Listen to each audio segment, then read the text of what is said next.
Hello दोस्तों, स्वागत है आपका हमारे इस यूट्यूब चैनल पे। आप देख रहे हैं वेब क्लासेस। मैं आपका दोस्त आशुतोष आपके बीच लेकर के आया हूँ स्टैटिस्टिक्स चैप्टर को, जो कि आपके 10th के एग्ज़ाम्स में, चाहे वो आपका सीबीएसई का बोर्ड हो या फिर बिहार बोर्ड हो, दोनों ही बोर्ड में बहुत काम करने वाला है। आप बहुत अच्छा खासा नंबर इससे गेन कर सकते हैं अगर आपका ये चैप्टर पूरा सही है तो। और बहुत ही आसान है ये। अगर आपको लगता है कि ये चैप्टर हार्ड है, समझ में नहीं आता है, तो आज आपका सारा का सारा डाउट क्लियर होने वाला है। और आप आज के बाद कभी भी स्टैटिस्टिक्स से डरेंगे नहीं। तो अगर आप हमारे चैनल पर नए हैं तो हमारे चैनल को लाइक शेयर और सब्सक्राइब ज़रूर कर दें, ताकि इसी तरीके के आपके पास इंफॉर्मेटिव वीडियो हमेशा पहुंचती रहे और आप बोर्ड में अच्छे से अच्छे मार्क्स लेकर के आए। ठीक है, तो आइए शुरू करते हैं स्टैटिस्टिक्स को। तो देखते हैं, प्रसिद्ध सांख्यिकीविद डिज़रायली साहब का कहना है कि यहाँ झूठ है, सफ़ेद झूठ है और सांख्यिकी है।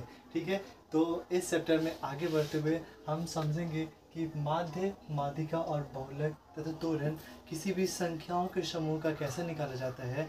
ठीक है, हम उसको सीखेंगे। इसके कौन कौन से फार्मूलाज होते हैं जिसका यूज़ करके हम आसानी से इसको फाइंड कर सकते हैं। आप इतना ही समझ सकते हैं कि ये जो स्टैटिक्स चैप्टर होता है वो टोटली डाटा का मैनिपुलेशन होता है। तो आइए देखते हैं हमारा पहला टॉपिक क्या है, माध्य को। ठीक है, तो दोस्तों देखते हैं माध्य क्या होता है। तो माध्य के बारे में हम सीधा सा इसका डेफिनेशन कर सकते हैं कि किसी भी संख्याओं के समूह का जो औसत होता है वही हमारा माध्य कहलाता है। तो कह सकते हैं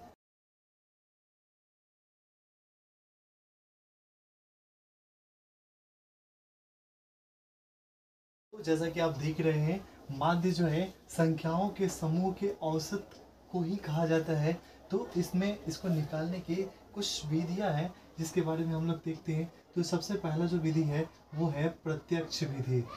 प्रत्यक्ष विधि, इस प्रत्यक्ष विधि में दो तरह के वितरण पाए जाते हैं। पहला होता है इसमें साधारण वितरण, साधारण वितरण, और दूसरा जो होता है वो होता है हमारा बारंबारता वितरण। ठीक है, वितरण। ठीक है, तो इस तरीके से हम प्रत्यक्ष विधि में दो वितरण को देखते हैं। एक साधारण वितरण को देखते हैं और दूसरा बारंबारता वितरण को देखते हैं। ठीक है, तो इससे हम निकालेंगे। दूसरा जो विधि है हमारे पास वो है लघु रीति। लघु रीति, इससे भी हम माध्य को परिकलित करते हैं। और तीसरा जो विधि है वो है हमारा पद विचलन विधि।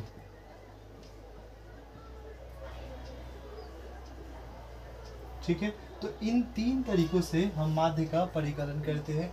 तो हम इन तीनों विधियों पे हम क्या करेंगे कि क्वेश्चंस के थ्रू इसका प्रोसेस समझेंगे कि इसको हम फाइंड कैसे करते हैं। ठीक है, तो इसमें सबसे पहला जो है प्रत्यक्ष विधि का साधारण वितरण, हम उसके बारे में पहला टाइप क्वेश्चन लेते हैं और उसको समझते हैं कि वो क्या होता है। ठीक है, तो प्रत्यक्ष विधि में हमारा सबसे पहला जो टाइप है वो है साधारण वितरण का। तो इसमें आप देख सकते हैं यहाँ पे 4 4 3 5 6 2 ऐसे करके आपको बहुत सारा ग्रुप ऑफ नंबर्स दिए हुए रहेंगे। तो इसमें आप माध्य इसका कैसे निकालते हैं तो हम बताते हैं। तो इसका फॉर्मूला होता है, माध्य को हम लोग ए से डिनोट करते हैं। इसका फॉर्मूला जो होता है वो होता है सिग्मा एक्स बाई एन। ठीक है, अब आप कहेंगे कि यहाँ पे सिग्मा एक्स लिखे हैं हम, तो सिग्मा एक्स का मतलब क्या होता है। तो सिग्मा का मतलब होता है समेशन, समेशन मतलब योग। ठीक है, और एक्स का मतलब होता है चर। यहाँ पे जो भी आपको नंबर दिख रहा है ये सारे के सारे क्या है, अपने आप में एक चर है। ठीक है, तो इन सब का समेशन करेंगे और एन जो है, एन नंबर ऑफ यहाँ पे चर कितना है उसको हम लोग क्या कहते हैं, एन कहते हैं। तो देखते हैं, सबको ऐड करते हैं। 4 + 4 + 3 + 5 + 6 + 2 और डिवाइड बाई, हम इसको काउंट करेंगे 1 2 3 4 5 6। तो ये n का वैल्यू कितना हो गया, 6 हो गया। इसको जब ऐड करेंगे तो 4 4 8 11 16 22 और 24। तो यहाँ पे हमारे पास आया 24/6 और इसको हम काटेंगे तो आ जाएगा 4। यानी कि हमारा यहाँ पे माध्य जो निकल करके आया वो क्या आया, 4। तो साधारण वितरण में हम इस तरीके से आसानी से माध्य को परिकलित कर सकते हैं। कुछ अब आते हैं हम अपने दूसरे टाइप पे। दूसरा टाइप हमारा कहता है बारंबारता वितरण का। तो उसका क्वेश्चन पहले हम इस यहाँ पे आपको नोट करते हैं, उसके बाद फिर आपको हम बताते हैं कि वो क्या है दूसरा टाइप। ठीक है, अब हम अपने दूसरे टाइप पे आते हैं। तो इसमें आपको दिख रहा होगा कि यहाँ पे वर्ग अंतराल दिया हुआ है और बारंबारता दिया हुआ है। वर्ग अंतराल हमारा 0 से 8, 8 से 16, 16 से 24, 24 से 32, 32 से 40 और 40 से 48 इस तरीके से दिया हुआ है। सेम गैप पे वर्ग अंतराल दिया हुआ रहता है। और बारंबारता जो है वो कुछ भी हो सकता है, एक तरह से घटते बढ़ते क्रम में भी हो सकता है, या फिर उसका कोई भी क्रम ना हो ऐसा भी हो सकता है। ठीक है, बारंबारता को हम लोग एफ कहते हैं। ठीक है, तो यहाँ से बारंबारता वितरण का जो फॉर्मूला होता है वो होता है हमारा ए बराबर sigma F x by sigma F. ठीक है, अब आप कह रहे होंगे कि ये सिग्मा एफ एक्स कहाँ से आ गया। ठीक है, यहाँ पे एफ तो मालूम है कि हमारा बारंबारता है, लेकिन एक्स यहाँ पे चर मान तो दिया हुआ है नहीं, क्योंकि यहाँ पे वर्ग अंतराल दिया हुआ है। तो सबसे पहले जो हम काम करेंगे इसमें, इसका चर मान निकालेंगे। क्या निकालेंगे? चर मान। ठीक है, चर मान निकालने के बाद हम इसका आगे का काम करेंगे। सबसे पहले इसका चर मान निकाल लेते हैं। चर मान निकालने का फॉर्मूला होता है, चर मान ज्ञात करने का जो फॉर्मूला होता है वो होता है वर्ग अंतराल का जो लोअर लिमिट और अपर लिमिट होता है दोनों को ऐड करके 2 से डिवाइड कर देते हैं तो हमारा चर मान आ जाता है। तो यहाँ पे लोअर लिमिट हमारा कितना है? 0 है, प्लस अपर लिमिट कितना है? 8 है, और डिवाइड बाई 2 करेंगे तो 8/2 इज इक्वल टू कितना हो जाएगा? 4 हो जाएगा। इसका मतलब है कि यहाँ पे हमारा चर मान कितना आ जाएगा? 4 आ जाएगा। वैसे ही इन दोनों को ऐड करेंगे तो क्या? 24 divide by 2 is equal to कितना? 12 आ जाएगा।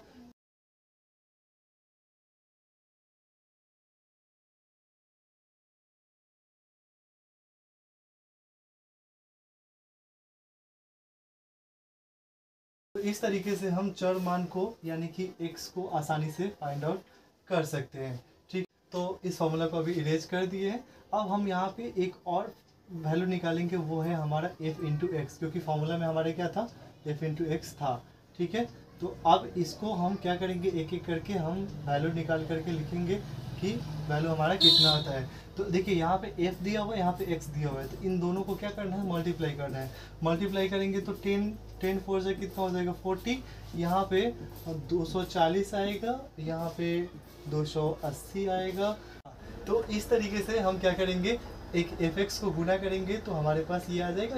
और जिस वर्ग में हम गुना करेंगे उसी वर्ग में लिखेंगे। आप इस तरीके से क्या कर सकते हैं? fx लिख सकते हैं। और उसके बाद हमारा जो फॉर्मूला था माध्य का वो क्या था? सिग्मा एफ एक्स बटे सिग्मा एफ, यानी कि हमको बारंबारता को भी अलग से जोड़ना है एक साथ, और हमको ये जो एफ एक्स निकाले हैं इसको भी अलग से जोड़ना है। तो हम यहाँ पे सिग्मा एफ एक्स लिख लेते हैं, और उसके बाद हमारे पास यहाँ पे बारंबारता का सिग्मा एफ लिख लेते हैं। इन दोनों का वैल्यू हमको चाहिए। ठीक है, तो हम इस वैल्यू को डायरेक्ट लिखते हैं, आप कैलकुलेट करके लिख सकते हो। इन सबको हम ऐड करेंगे तो आपको आ जाएगा 26 24, और वहीं पे इन सबको ऐड करेंगे तो आपको आएगा 100। आप ऐड करके देख सकते हैं। अगर इसको ऐड करने लगे तो वीडियो लंबा हो जाएगा और आप कहेंगे क्या कि बहुत बोर करते हैं सर, ये जोड़ घटाव भी यहीं पे करने लगते हैं। इसलिए हम आपको यहाँ पे ऐड करके बोर नहीं करेंगे। ठीक है, जैसे ही हमारे पास ये वैल्यू दोनों का दोनों आ जाएगा उसके बाद हम इस फॉर्मूला पे इस वैल्यू को रख देंगे। सिग्मा एफ एक्स का वैल्यू कितना आया? 26 24, डिवाइड बाई सिग्मा एफ का वैल्यू कितना आया? 100। इसका मतलब है कि इसको डिवाइड करेंगे तो क्या हो जाएगा? 26.2424। ये क्या हो जाएगा? हमारा माध्य आ जाएगा, यानी कि ए का वैल्यू जो होगा वो 26.24 होगा। तो इस तरीके से हम आसानी से बारंबारता वितरण वाले माध्य को भी हम परिकलित कर सकते हैं, यानी कि निकाल सकते हैं। ठीक है, आप देख सकते हैं। अगर आपको कोई दिक्कत आ रही हो तो आप कमेंट में हमें ज़रूर बताएं। हम कोशिश करेंगे कि अगले वीडियो में आपको सॉल्व करके दे इन चीज़ों को। ठीक है, तो अगला विधि जो हमारा है वो है लघु रीति। ठीक है, तो अब हम बात करने वाले हैं लघु रीति के बारे में। तो इसको मिटाते फिर आगे बात करते हैं।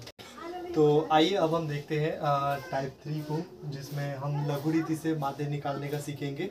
इसमें सबसे पहले हम देखेंगे कि इसमें क्या क्या चीज़ का यूज़ है। यहाँ पे बारंबारता यानी कि f आपको मालूम है, और इसमें आपको x निकालना होगा, यानी कि चर मान निकालना होगा। तो चर मान यानी कि x बराबर हम सबसे पहले फाइंड कर लेते हैं। पिछले क्वेश्चन में हम आपको बताए हैं कि किस तरीके से चर मान को निकालते हैं। तो इसको हम निकाल लेते हैं फटाफट से।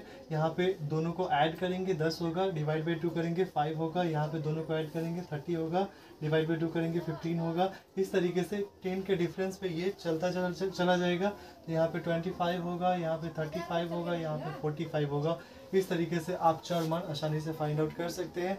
हाँ, इस जो लघु रीति होता है इसको बनाने के लिए हमको पहले एक कल्पित माध्य मानना पड़ता है जिसको हम लोग ए कहते हैं। ठीक है, तो हम ऐसे जनरली हम लोग क्या करते हैं कि कल्पित माध्य जो होता है वो बीच वाले को मानते हैं, वो ज़्यादा बेहतर होता है, हमारा कैलकुलेशन आसान बना देता है। तो हम इस 25 को कल्पित माध्य यानी कि ए मान लेते हैं, ए। और अब क्या करते हैं कि इस कल्पित माध्य से फिर हमको विचलन कितना हो रहा है उसको डी निकालना पड़ेगा, यानी कि डी का जो वैल्यू होता है वो x माइनस ए होता है। तो ये सबसे पहले हम निकाल लेते हैं, ठीक है। और उसके बाद हम लोग देखते हैं कि हमारे पास कितना आता है। यहाँ पे x माइनस ए करेंगे, यानी कि ये हमारा टोटल क्या है x है, इसमें से a घटाएंगे, 5 में से 25 घटेगा तो क्या हो जाएगा हमारे पास -20 आएगा। इसमें से माइनस होगा तो -10 आएगा, फिर इसमें से इसी को घटाएंगे तो ये 0 आएगा, फिर इसमें से ये घटेगा तो 10, और इसमें से ये माइनस करेंगे तो क्या आ जाएगा हमारे पास 20 आ जाएगा। ठीक है, तो इस तरीके से आपका डी निकल करके आ गया है। अब क्या करना है कि हमारे फॉर्मूला में जो है वो हम फॉर्मूला पहले आपको लिख करके बता देते हैं कि a बराबर क्या होता है, कल्पित माध्य जो आप माने हैं सो a plus sigma F D by sigma f होता है।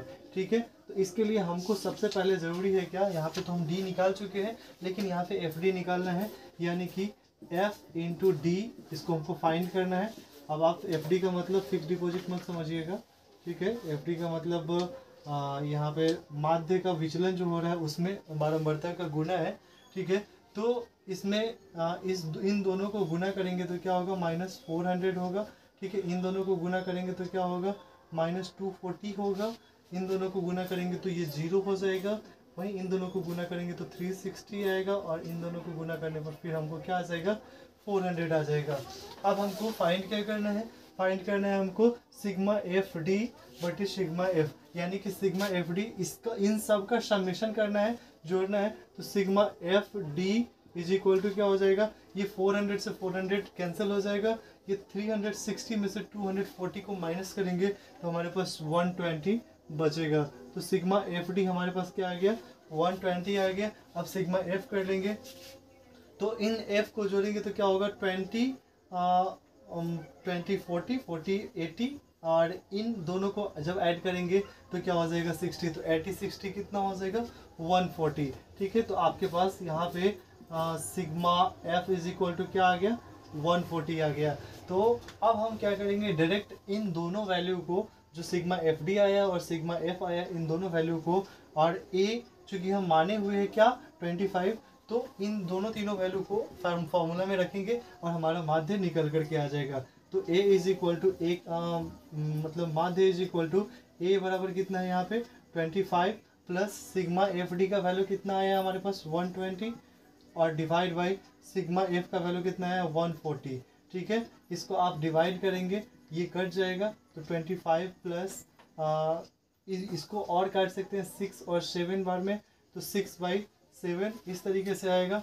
और इसको जब आप ऐड करेंगे तो क्या हो जाएगा 25 प्लस 6 में डिवाइड करेंगे तो क्या होगा 85, आपको कुछ इस तरीके से आएगा। इन दोनों को ऐड करेंगे तो 25.85 आपका आंसर निकल करके आ जाएगा। मीन्स आपका माध्य यहाँ पे निकल गया है किस विधि से, कल्पित माध्य मानते हुए लघु रीति से आपका माध्य निकल करके यहाँ पे हाजिर है। ठीक है, आपको एक बार और बताते हैं कि ऐसा कभी दिया रहे, वर्ग अंतराल दिया रहे और बारंबारता दिया रहे, तो इसमें क्या करते हैं, सबसे पहले हम चरमान निकालते हैं। चरमान का मतलब होता है दोनों वर्ग अंतराल को जोड़ करके आधा करते हैं, तो चरमान निकाल लेते हैं। और चरमान निकालने के बाद उसमें से बीच वाले को, किसी को एक को कल्पित माध्य मानते हैं, और उस कल्पित माध्य के सहारे हम क्या कर सकते हैं, उसका पदों का विचलन, चरमान का विचलन जो हो रहा है उसको निकालते हैं, जिसको हम लोग डी कहते हैं। और उस डी को फाइंड करने के बाद हम एफ और डी का मल्टीप्लाई निकालते हैं, और फिर हमारा जैसा फॉर्मूला कहता है कि a is equal to small a plus sigma f t बटा सिग्मा एफ होता है, तो यहाँ से सिग्मा एफ डी को फाइंड करते हैं, फिर सिग्मा एफ को फाइंड करते हैं, और दोनों तीनों वैल्यू को लेकर के हम फॉर्मूला में रख देते हैं और हमारा माध्य क्या आ जाता है, हमारे सामने आ जाता है। ठीक है, तो अब हम अगली विधि की बात करते हैं। हम सेम क्वेश्चन को अगली विधि से बना करके बताएंगे, आपका टाइप चेंज हो जाएगा, वो होगा हमारा विधि पद विचलन विधि, और आपका माध्य यहीं पे समाप्त हो जाएगा। ठीक है, तो देखते हैं आगे। तो अब हम तीसरे टाइप की बात करते हैं। तीसरा टाइप हमारा पद विचलन विधि। ठीक है, तो पद विचलन तो यहाँ पे आपको हम बता ही दिए हैं कि डी क्या होता है। ठीक है, इसमें एक और चीज निकालना पड़ता है, उसका नाम है डी डैश। ठीक है, तो इसमें हम क्या करते हैं, एफ डी को मिटाते हैं और इसके जगह एफ डी डैश निकालते हैं। ठीक है, और हम आपको बताते हैं कि इसमें कैसे हम फाइंड करते हैं, सिग्मा एफ डी डैश यहाँ पे फाइंड करते हैं और फिर कैसे निकालते हैं। यहाँ पे डी डैश निकालने के लिए हम सबसे पहले क्या करते हैं, डी डैश को फाइंड करते हैं। डी डैश क्या होता है, डी डैश का फॉर्मूला जो होता है वो डी बाई एल होता है। अब कह रहे हैं कि एल क्या होता है इसमें, तो यहाँ पे जो एल होता है हमारा, वो क्या होता है, इन दोनों के बीच का जो डिफरेंस होता है, मतलब वर्ग अंतराल का जो अंतर होता है, वर्ग अंतराल की जो लंबाई होती है, उसी को हम लोग क्या कहते हैं, एल कहते हैं। ठीक है, तो यहाँ पे डी डैश निकालने के लिए हम क्या करेंगे कि हमारे पास जो डी आया हुआ है उसको अगर हम 10 से, चूंकि वर्ग अंतराल की लंबाई कितनी है, 10 है, मतलब एल का मान कितना है, 10 है। ठीक है, तो इस 10 से हम क्या करते हैं, डिवाइड कर देते हैं किसमें, डी में, तो हमारा क्या आ जाएगा, डी डैश आ जाएगा। यानी कि इसको अगर डिवाइड करेंगे तो यहाँ पे डी डैश क्या आएगा, -2। ठीक है, यहाँ -1, यहाँ पे 0 और यहाँ पे 1, यहाँ पे 2। इस तरीके से आपका डी डैश निकल करके आ जाएगा। और अब जा करके क्या करेंगे, हम डी डैश को लेकर के गुना कर देंगे एफ में, तो आप गुना करेंगे, यहाँ 22 क्या होगा, -40, यहाँ पे 24 में माइनस से गुना होगा तो क्या हो जाएगा, -24, 40 में 0 से गुना होगा तो ये 0 ही आएगा आपको। ठीक है, 36 में 1 से गुना करेंगे तो 36 ही आएगा, और 2 से 20 में गुना करेंगे तो यह आ जाएगा 40। और इस तरीके से आप क्या कर सकते हैं, ये दोनों का दोनों कैंसिल हो जाएगा जब आप इसका सम करेंगे, सिग्मा एफ डी डैश निकालेंगे तो। ठीक है, सिग्मा एफ डी डैश निकालेंगे तो ये -40 से 40 कैंसिल हो जाएगा, 36 में से 24 माइनस होगा तो क्या हो जाएगा, हमारे पास आ जाएगा 12। ठीक है, तो इस तरीके से आपका सिग्मा एफ डी डैश यहाँ पे निकल करके आ गया है। और इसका जो फार्मूला होता है, पद विचलन का जो फार्मूला होता है, ए इज इक्वल टू होता है ए प्लस, वही ए हम वही माने हुए जैसे पिछले क्वेश्चन में माने हुए थे। ठीक है, तो ये जो फार्मूला होता है A plus L into sigma F D dash by sigma F. ठीक है, तो आपका एल का वैल्यू यहाँ पे दिया हुआ है, ए का वैल्यू भी आपको पता है, ए का वैल्यू कितना है 25 प्लस एल का मान कितना है 10 into sigma F D dash कितना आया है 12 बाई सिग्मा एफ कितना है आपके पास 140 इज इक्वल टू क्या हो जाएगा, एक 0 से 0 कैंसिल हो जाएगा, ये 6 और ये 7 बार में कट जाएगा, तो यहाँ पे आपको आ जाएगा वही पिछले क्वेश्चन की तरह 6/7। और इसको हम लिख सकते हैं 25 अब प्लस 0.85। ठीक है, हम यहाँ पे ऐसा लिख सकते हैं। और इस फाइनली हमारे पास जो आंसर आ जाएगा वो क्या आएगा, a इज इक्वल टू 25.85। ठीक है, तो ये रहा आपका आंसर। हम पद विचलन विधि से भी सेम टू सेम वैसा ही निकाल सकते हैं जैसे हम पिछले लघु रीति से निकाले थे, बस थोड़ा सा का डिफरेंस होता है। वो डिफरेंस ये है कि यहाँ पे एफ डी डैश निकालना होता है, वहाँ पे डी डैश निकालना होता है, डी डैश नहीं निकालना होता, सीधे एफ डी निकालना होता है। ठीक है, तो अब अगला टॉपिक जो हमारा है वो है यहाँ पे माध्यिका यानी कि मीडियन। तो अब हम मीडियन की बात करेंगे, हमारा माध्य टॉपिक यहीं पे खत्म होता है। ठीक है, इससे रिलेटेड अगर कोई आपको प्रॉब्लम हो तो कमेंट करके हमें बताएं, हम आपकी प्रॉब्लम को सॉल्व करने की पूरी कोशिश करेंगे। ठीक है, थैंक यू।